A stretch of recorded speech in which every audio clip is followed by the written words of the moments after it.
All right. All right. Good to see everybody on this beautiful day today.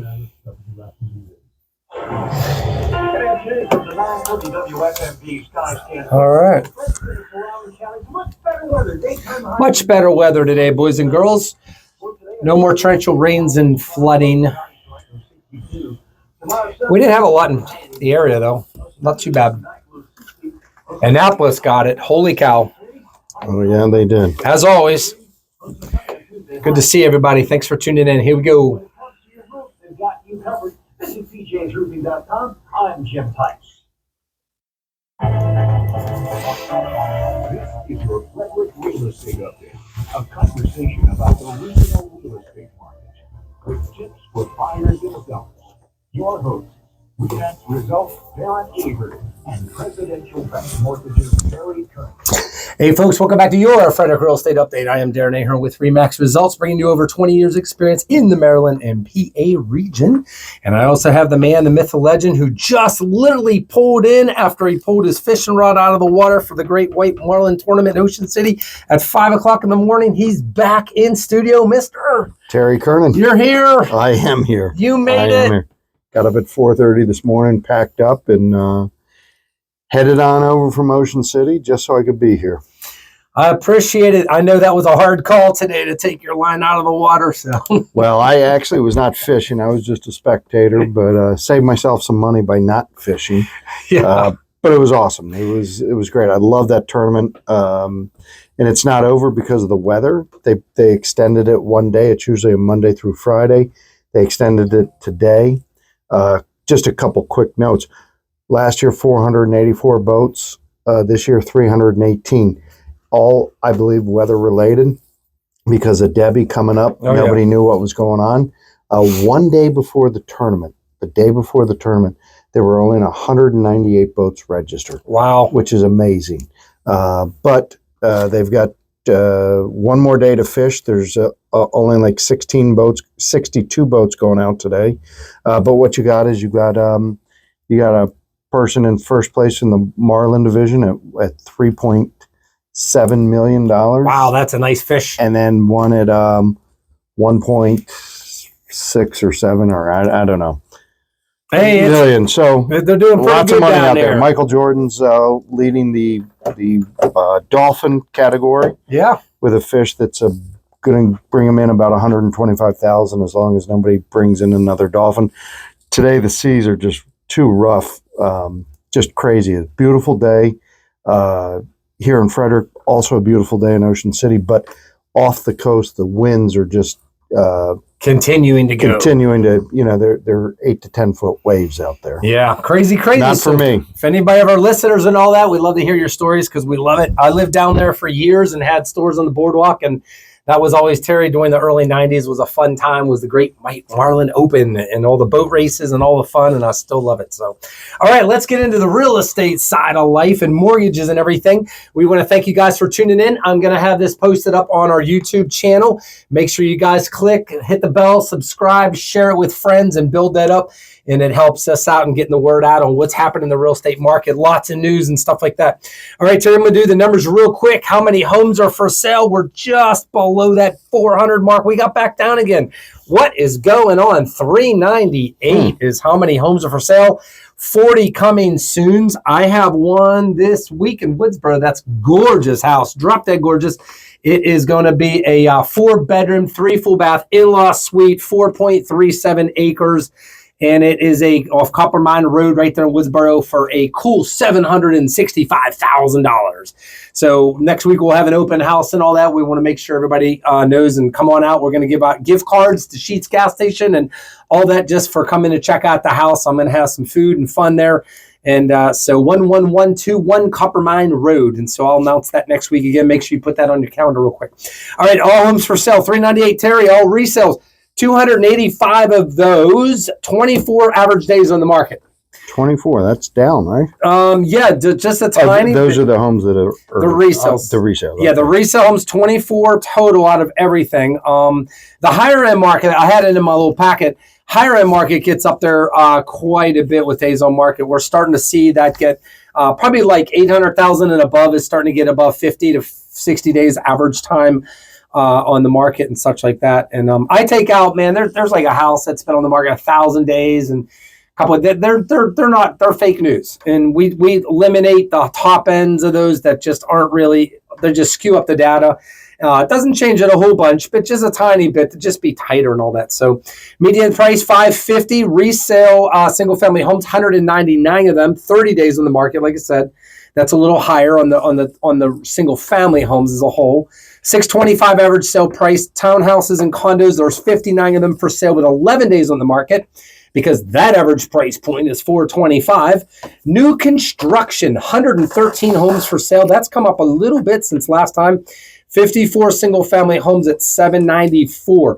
So as we can see, guys, that new construction single family home thing, we hit like 803 at one point. We topped just over 800,000. Now we're back to 794. It's basically flat. We've got some new builders that I've seen lower base prices, give more incentives. Things have shifted, no doubt about it. And we've really plateaued with values quite a bit. I have more calls, Terry, in the last week or two with listings and people asking me, future sellers, like, what should we do? Is the prices still going up? No, we're pretty flat, actually. And thank God we're not really going down much. But we still are seeing about 42% of all sellers that have been on the market 30 days or more lower their price at least one time. And so if you miss that mark, like the one I'm getting ready to list coming up here, my sellers, they got it right away. They're like, first thing she said to me, the wife said, there's no way we're going to overprice this house. We know that is going to hurt us really bad. And we know we could lose $10,000 or $20,000 in 2 seconds by making a wrong decision. And I thank God for smart sellers that actually pay attention to our advice, that do this a lot. Townhouses, 53 days, 514,000. Same thing, been very flat in that regard. Under contract, 544 of those. New ones, 204 homes brand new on that are under contract. Resale 340 with an average time in 9 days and 476 price. New single family homes, there's 777 of them at 726. 114 townhouses at 480. Sold in the last 30 days, Terry. We've had 340 homes. 291 of those are resales at 8 days at 500,000. Single family homes, 177 of those at 625 with 9 days in the market. And townhouses, 81 with 7 days at 410,000. And the new ones, 49 of them, there were 22. So basically like I said, we were averaging about 2 brand new home sales a day in Frederick County.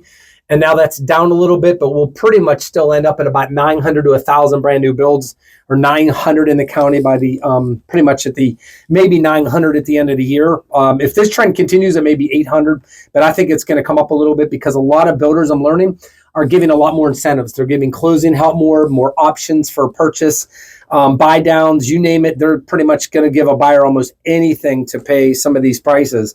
737 median price, 24 townhouses at 495. And this is the stunning number, as we always speak of. The sold to price ratio is still hanging on it right at 100%, which is just amazing to me, but that's legit. That's where we're at. Well, one thing, and we always focus on this 100% or 100.0 or 100.9 or whatever. Mm-hmm. And that is the sold to list price that we talk about. And just to be very clear, because I asked you this question 3 months ago or so, or 3 weeks, I don't know. But all we're hearing about is people are lowering their prices. Boom, boom, yeah. Boom. That number is sold to the list price at the time it goes under contract. Right.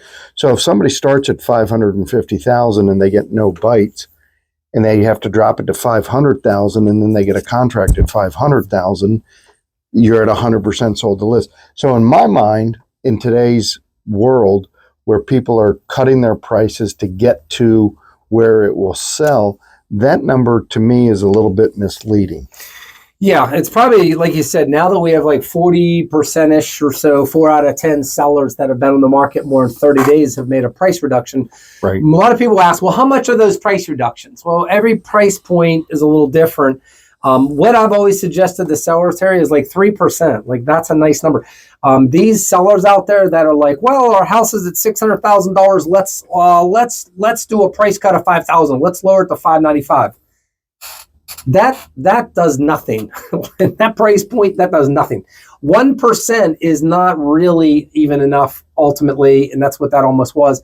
And then going crazy like a 10% or 7 or 10%. I don't really suggest that either because I'm usually right almost up on the money, pretty close. 3% I have found is enough to usually get some interest back or new interest, especially something I haven't mentioned in a really long time is, Terry, all the searchability on the internet with all the websites is usually in $25,000 blocks or 50,000, but most of them I think are 25, where it's like between 100 or like 200 or 225 or 225 to 250 or whatever. They have those break points, and if a seller is close to a break point of like say 265, and they say, well, let's go to 255. That's 3% or whatever. I would say, no, go to 250, because now and that's almost nothing in our county, but let's just use that as a number. That break point, what that does is it opens up the field of buyers that you completely are already missing by being up in a higher top tier bracket, that once you hit that top of that next bracket down, you've now opened it up to literally thousands and thousands of buyers that aren't even looking in that bracket. And now it appears and they're like, hey, this just came out of nowhere. Then they see a little bit of a price adjustment, and then they're like, whoa. And then it's like at the White Marlin Open, it's like the biggest piece of bait on the line that's out there out of all the boats. And that's the fish that's going to go after it. And so there it is. And that's what I've seen over and over. It works like a charm every time. Yeah. And that's a very, very good point. And that's one to take note, because I have some borrowers that just bought a house, and they are selling their house down in Montgomery County. And they were like, yeah, it's probably worth 510, 515.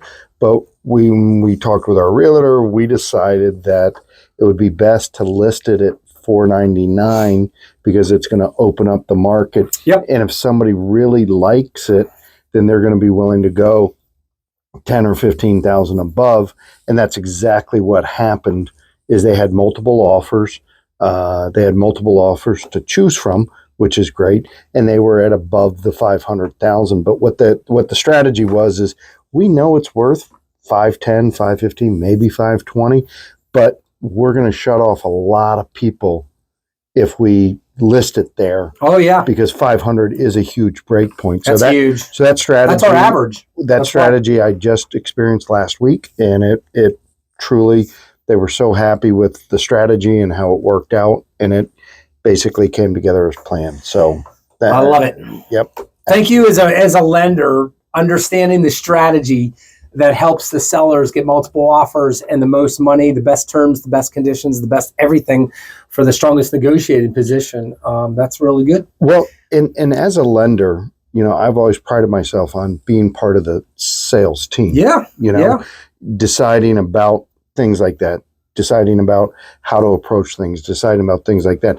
It's just not all about rate. It's all about team. Yeah. And I stress all the time, you got to have a strategy. If you're going to go in to buy a house, and if there's even an inkling that there's going to be multiple offers, you have to have a strategy. Now, with rates coming down, we're going to have to strategize more because more people are going to be getting off the sidelines. So. Absolutely. And that brings me to the question, Terry, with team is, I know there's been times I've talked to you and others about like, hey, man, is this going to appraise? Like, are we going to have an appraisal issue here? Like, what are you experiencing with that kind of stuff? And so that's really important too. Yeah, appraisal issues haven't been, we haven't seen a lot of them. We've seen a few. But what's happening, Darren, is what I talked about earlier, is people are listing it at, 575, and then they're dropping it to 550, and then they're dropping it to 535, and then boom, they get a contract. So people are not waiting to And there's not a tremendous amount of multiple offers and escalation clauses. There are some, yes, they are still prevalent, but they are keeping, prices aren't going crazy like they were in the spring. So I think, so we're doing fine on the appraisals. Good. All right, let's get into the mortgage side, applications and rates and the news and what's happening. So last week's show, we talked about the unemployment rate and what was going to happen. And the big thing is that when unemployment came out, it came out at 4.3%. Okay. That's up from 4.1% the month before. The month before that, in May, it was at 4%. April was 3.9. March was 3.8. So what we're seeing is that gradual. I talked about that soft landing, and I warned everybody. I said, listen, if the unemployment number goes up to 4.3 or even 4.2, it's going to put the feds in a bad position. And why is that in a bad position?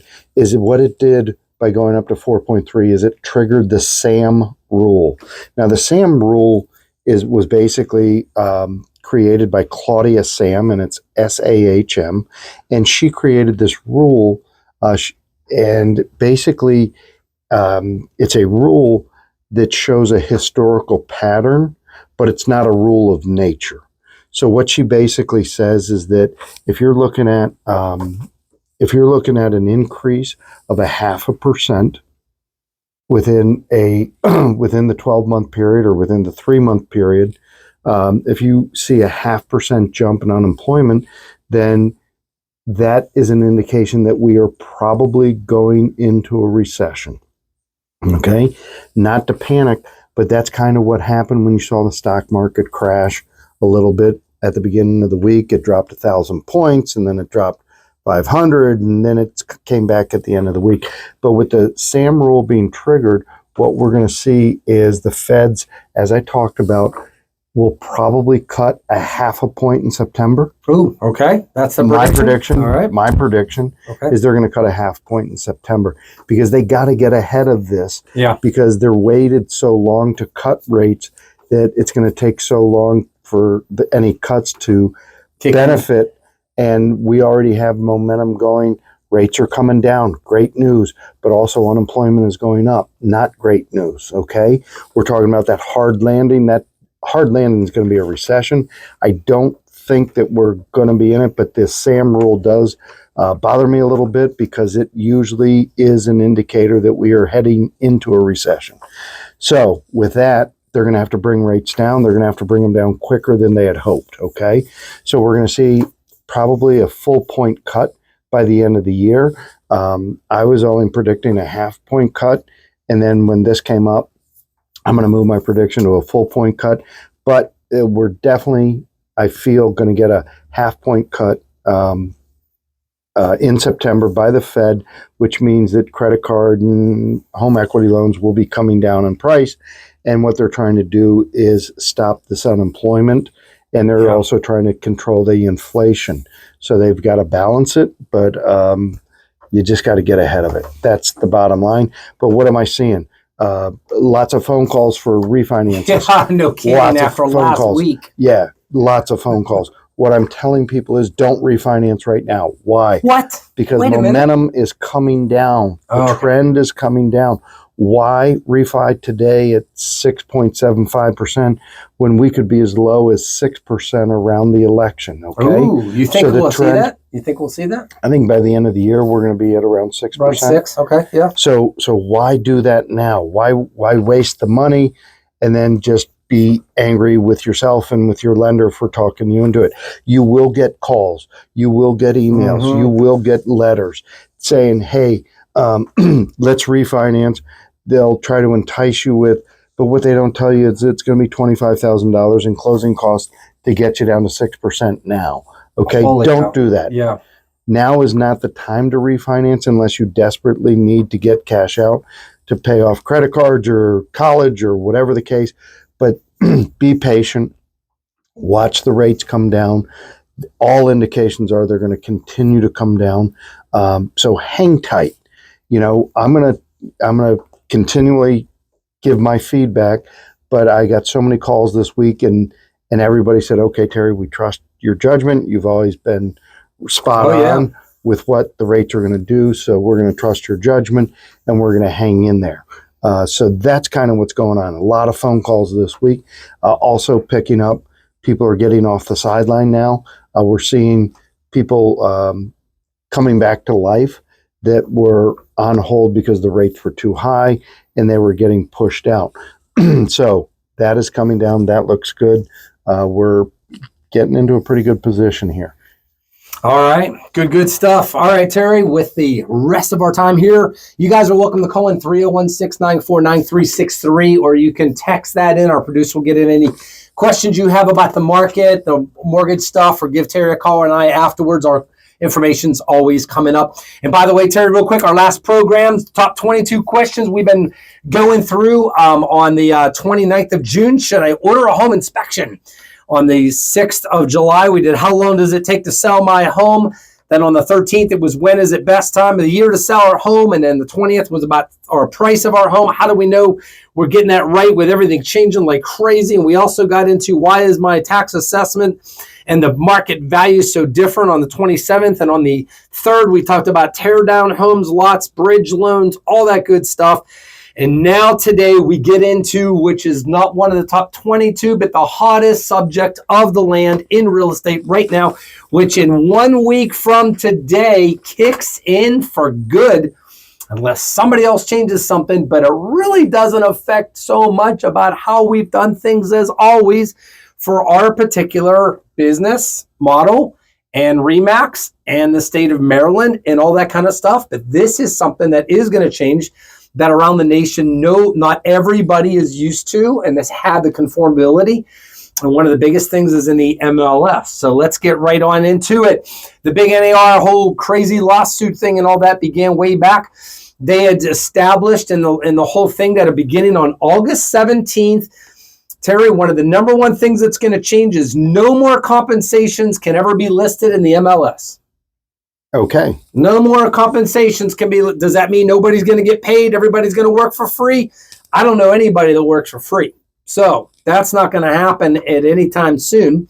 But the one big thing is in the MLS, it's not going to be in there. So everybody says, well, how do we know the agents? How do we know if a buyer has to pay their agent, if a seller's offering compensation, or what's that going to happen? What platforms and all that stuff like that?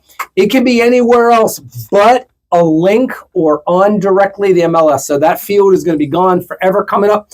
And which really, that doesn't change anything much at all. It really doesn't. It's just one thing that's not going to show up in our system that now we have to have other means to go ahead and do so. One of the things I've already done, they're coming in this week for my new listings, is the listing I just took. Seller's fine. They're like, oh yeah, we're offering compensation to bring a buyer. Absolutely. We're not going to not do that. Now we know the benefit of it, and it's our benefit. It's in our best interest and all that. So what I did is I went ahead and got nice sign riders that's going to go on the sign as well, so that any buyers can basically realize, like, oh, this house is, compensation for seller friendly. They're going to offer compensation to my agent.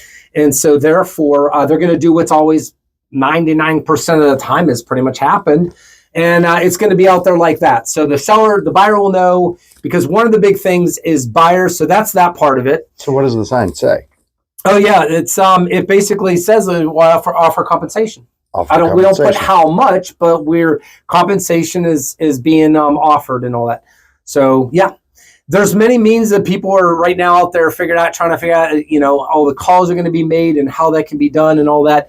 To each his own, but the bottom line is we'll probably get a lot of interest at first.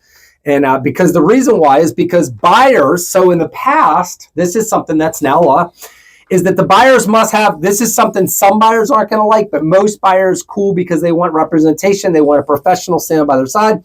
Buyers are going to have to sign a buyer-broker agreement and have that in place before even being able to see a house with a licensed real estate agent.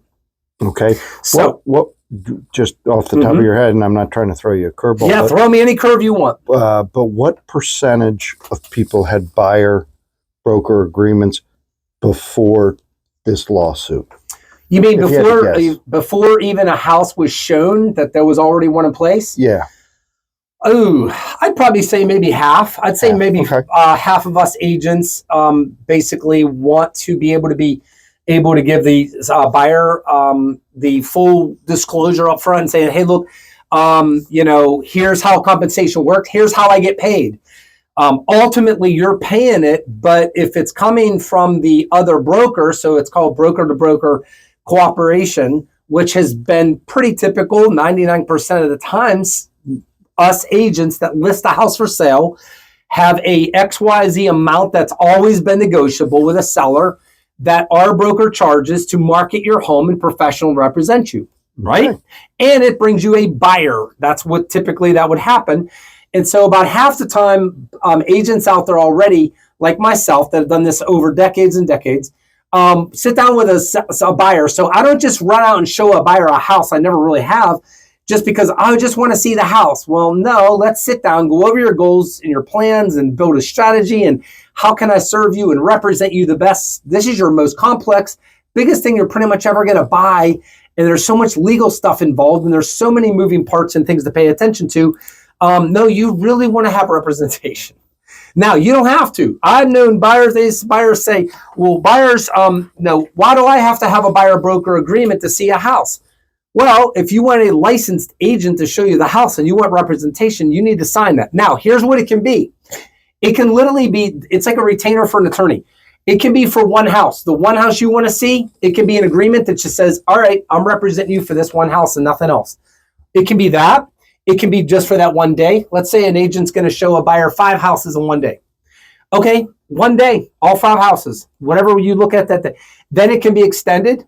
It can be like, I don't want to work with you. You're a crazy buyer. Or I don't want to work with you as an agent because I don't feel confident you represent me professionally. And then it's gone. It doesn't exist no more. Or it can be extended, or it can be done for a week, a month until you buy a house. So if anybody ever says it's a set thing, that is not correct. It's not. It's all negotiable as far as time frames, what homes, and especially compensation. Now, there are going to be those sellers, Terry, coming up. We got about 3 minutes. There are going to be those sellers that say, hey, I heard we don't have to pay commissions. Well, you never have. You got lied to. I'm telling you the truth. You got lied to. You never have. It's always been negotiable. But 99% of sellers have understood it's in my best interest because I don't know anybody that's going to work for free. And if a buyer doesn't want representation, so let's say a buyer calls me, wants to see a house, but they're like, I ain't signing nothing. You don't have to. My job fiduciarily is to tell you how agency works and who represents who. And if you don't want representation, then I am now not representing you. I'm showing you a house, but I'm now representing the seller. And then the buyer's like, wait a minute. I thought the agent that listed the house works for the seller. Yeah, we all do now. It's called pre-buyer agency years for Maryland, pre-1992. So that's something that's going to be explained, having to be explained on a level that probably has not really happened really great and well. Nobody's hiding nothing. It's just most people have kind of understood how it works, and it works very good. And nothing's really going to change except for maybe our forms. They're going to have more verbiage. They're going to have more explaining within all this. And if any buyers, of course, have questions, the beautiful part is you're not seeing a house until we talk about this now. So for the agents that never did this, they're now going to have to catch up with us professionals that have done it the right way and start explaining things a lot better. And the biggest thing is you as a buyer may be in a position, depending on what house you look at and buy, you're going to be responsible. You may have to negotiate with us and pay our commission and our professional services to help you out. The bad part is that may hurt some buyers because no one's really going to work for free. And so therefore they go, well, I'm just going to have to go in non-represented. I'm going to work over here. I'm going to do my own thing or whatever it is. And that's their right to do that. And so our job as professionals to explain everything, go over it, make sure everybody understands it and all that good stuff. The biggest change, Terry, with 1 minute left is the real estate forms outlining compensation agency on both sides, the seller side and the buyer side, is more crystal clear than ever before, and all those forms kick into place here next week. So it's something that I'm excited about. I think it's great. This is going to make things more professional than probably ever before. Yeah, we're going to have 1 or 2 buyers that aren't going to be happy that I have to sign something or acknowledge something or this disclosure or whatever. It's for your benefit, guys. So next week, we're going to talk about a little bit more. I'm going to give you some stats and what polls have said about coming straight from you as buyers and sellers. You guys have an awesome weekend out there. Happy buying and selling, and we'll see you next week on your Frederick Real Estate Update. Take care now. All right, guys. Good to see you. Thanks for tuning in. We'll see you next week. We're always here.